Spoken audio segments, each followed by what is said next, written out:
it's not gonna really help with the user. I know there's another word list that's better than this. Okay, so let's just get some.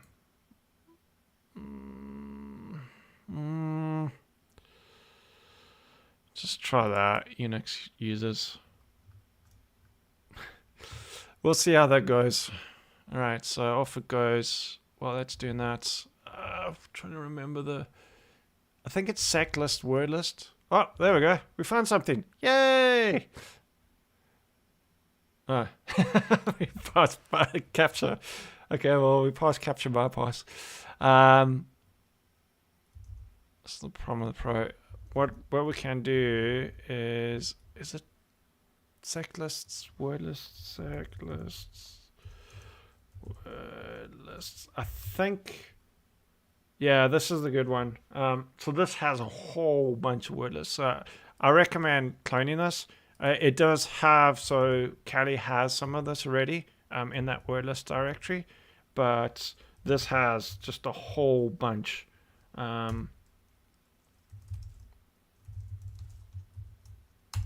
Yeah, this has a whole bunch of them there. Yeah, I'm hoping to get the Pro version at some point. Wow, this is slow. Now, while this is going, things that you want to look for is a different status code and a significantly different length. These two things can indicate a different response, and that's the thing you're looking for. Like when you're trying to do a load of requests, you're trying to look for the odd one out. A few bytes here and there is not going to be that different. We're going to expect that potentially because we have the comment with the username in it. So we really want to find something that has a different user ID, and I think we could probably use this at the bottom, or actually search or filter it. But my regex is rubbish.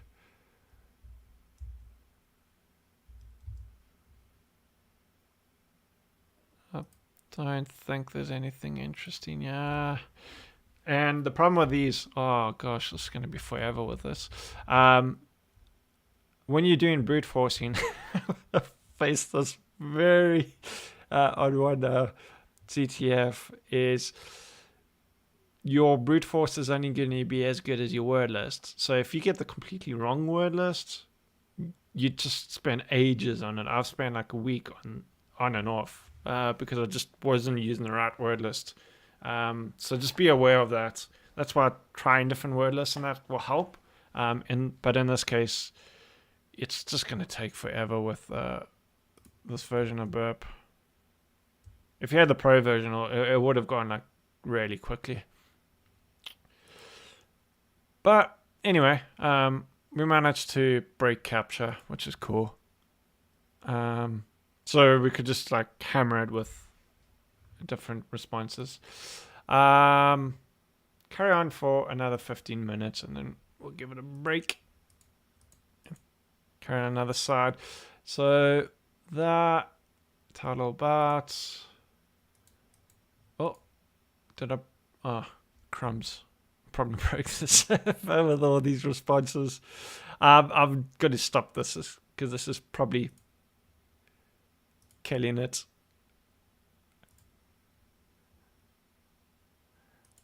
Unless someone else is also running it as well. I don't think these Heroku instances are very beefy.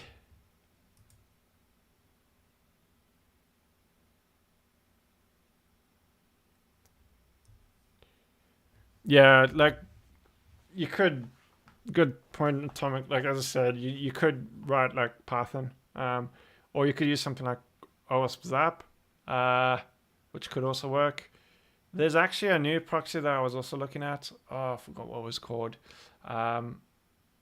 Het or something like that. It kind of runs all in your browser, which is pretty interesting. pretty new, but I was having a look.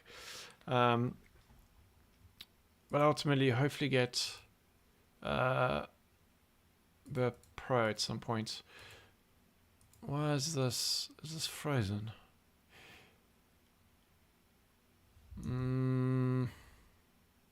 What is going on? Just clear that.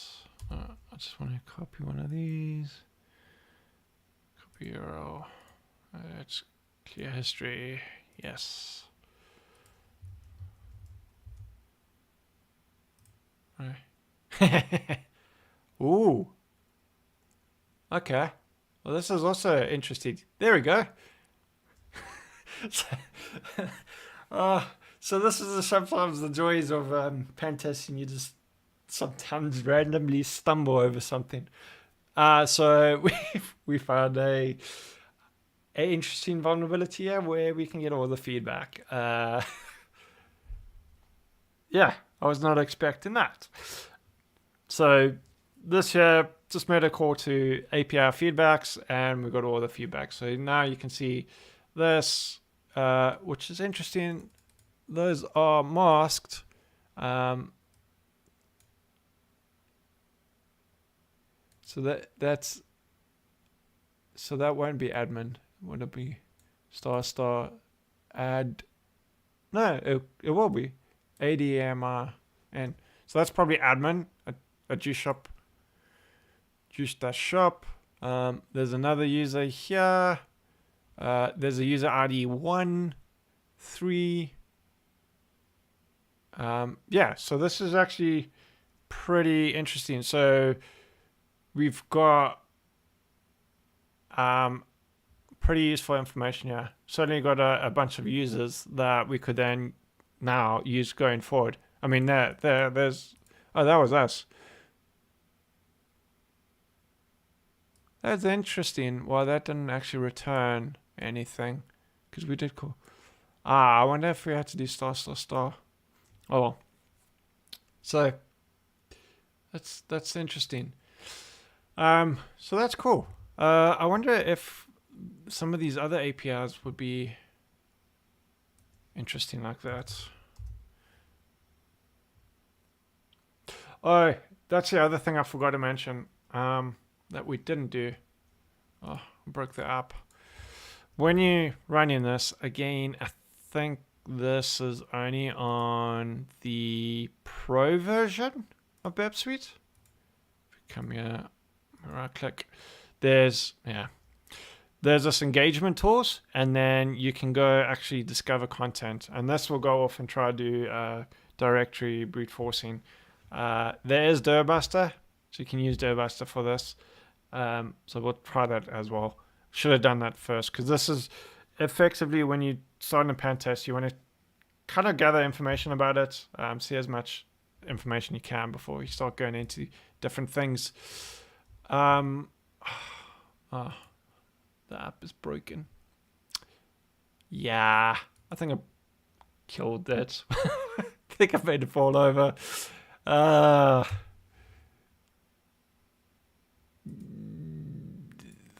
What? Okay, well, maybe it's my browser. Let's just close this and see if this will help.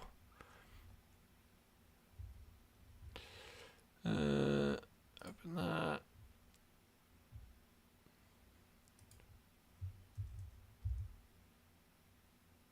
There we go. Yay. Somehow killed my browser. It's always lovely. All right, so we've done the customer feedback. There's about us. Oh, whoa. Okay, that's what is killing my browser. Let's just actually see what's happening. Wow, that's just killing my browser. Also, let's view the proxy, see if it's making a whole bunch of requests. No. This is actually interesting. Application configuration. 304, sent to repeater. That one is interesting. So it's getting a 304 because it's got if non-match. So if we take this out, that's part of caching. we can see this now. So this is pretty useful.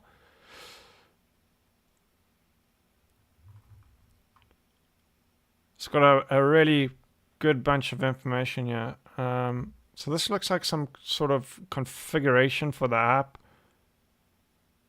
Is there anything interesting in here?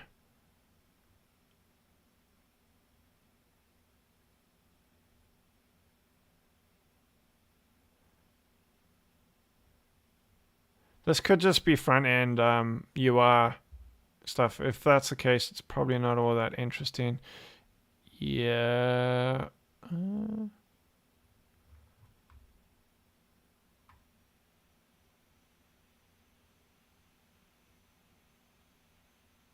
There we go.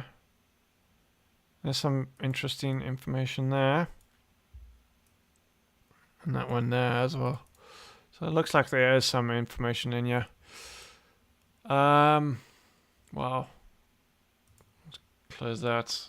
That killed my laptop.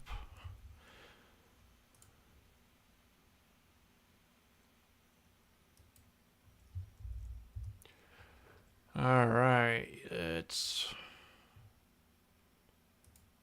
so many. So I'm not going to go to that. Kill my box. Okay, so this photo wall. So you can tweet that.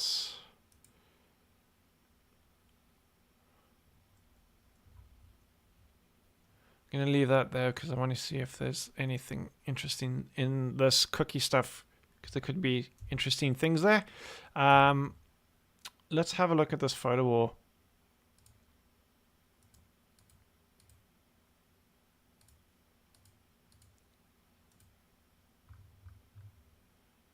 List memories.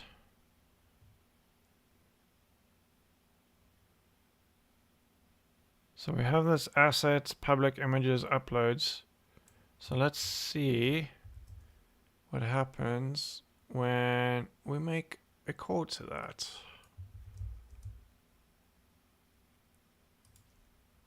Nah.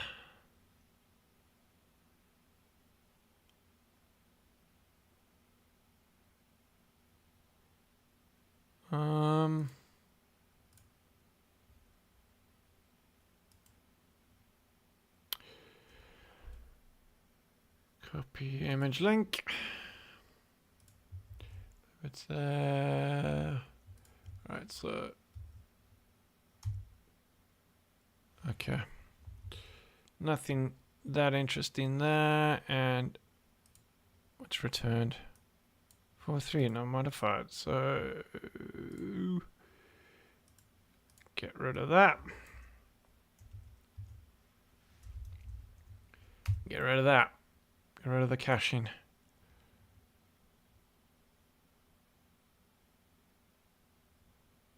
Okay, so that's part of that single page web app stuff.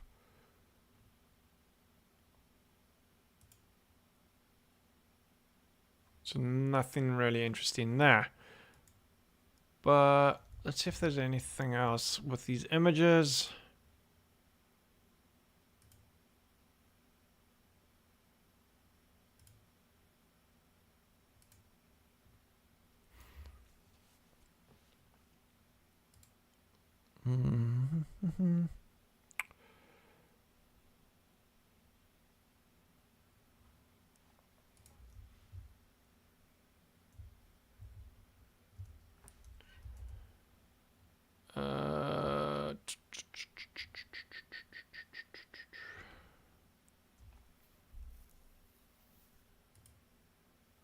So there's there's a bunch of stuff here.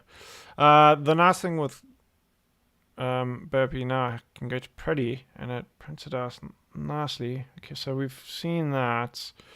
There's also this version. Okay, an application configuration, challenges.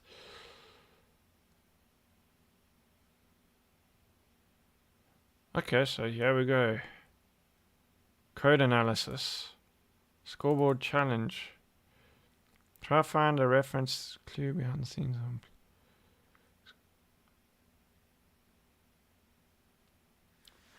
So it looks like there's a URL that we need to find. Hence, scoreboard page. This is kind of where I need the pro version so I can search widely for scoreboard. Let's see if there's anything here. Score. Ah, there we go.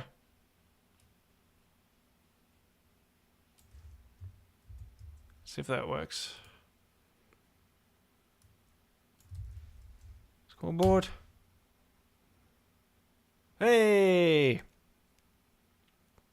So the cool thing with the pro version is here, the way I found that is we saw that this page or this resource kind of contains most of the data for the site.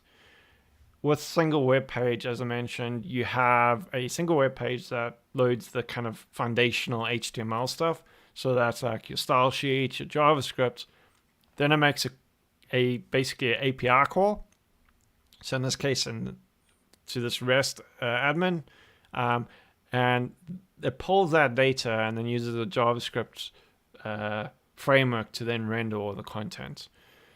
So to me, this showed that if there was a scoreboard somewhere, it probably would reside in this resource here, because it's kind of most of the data for the site, and then you just go in and search for it.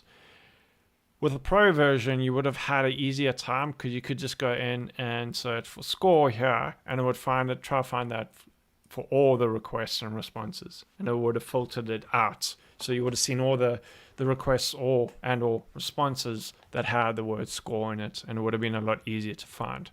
It's just by luck that we managed to find it there. But I am still curious. Is there anything else here? Try to find a reference. Okay, so we found that. So we got the scoreboard challenge, and let's see if we send this again. Does it actually return? We found it. Find the cafe. I don't know if we did find it. I don't know. I think we found it. But that's pretty cool because this then gives us an idea of all the things that we have found and we've not found. So we found the scoreboard page. Someone found the error, thanks to whoever that was. And then we access a confidential document, and I'm pretty sure. Oh yeah, and oh wow, there's quite a bit. We also broke the captcha. Somewhere.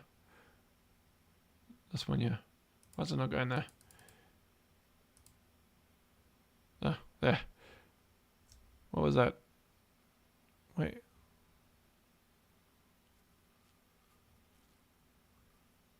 There. 3 stars. Yay! So yeah. I think we're gonna call it there because my brain is starting to to drain. Hopefully that's been somewhat useful. Definitely gonna do another one, probably maybe towards the end of the week, most likely next week. And yeah, hopefully get more people or as many of you involved as possible. Yeah, I'm just thinking whether I spin up a local instance as well.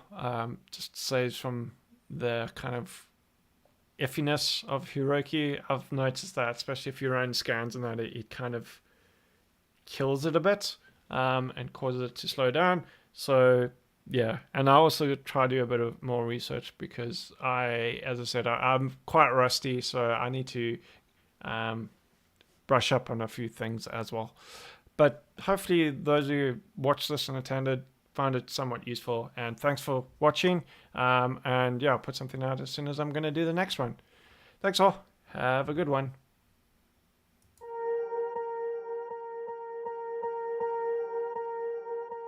Swear I won't forget this, why do I regret this? In my mind reckless, thoughts are feeling endless. Sitting up I'm breathless, anxiety's infectious. I feel so defenseless, betrayed and embarrassed. I hate being open, I hate being broken. I feel like an ocean filled up with emotion. Anger ain't a potion, rub it on like lotion. I can feel it soaking, reopen, the scars have awoken. I can't move on till I let go. I feel so lost, never at home. Need to be strong, every breath hold. Cause I can't move on till I let go. I can't move on till I let go. I feel so lost, never at home. Need to be strong, every breath hold. Cause I can't move on till I let go.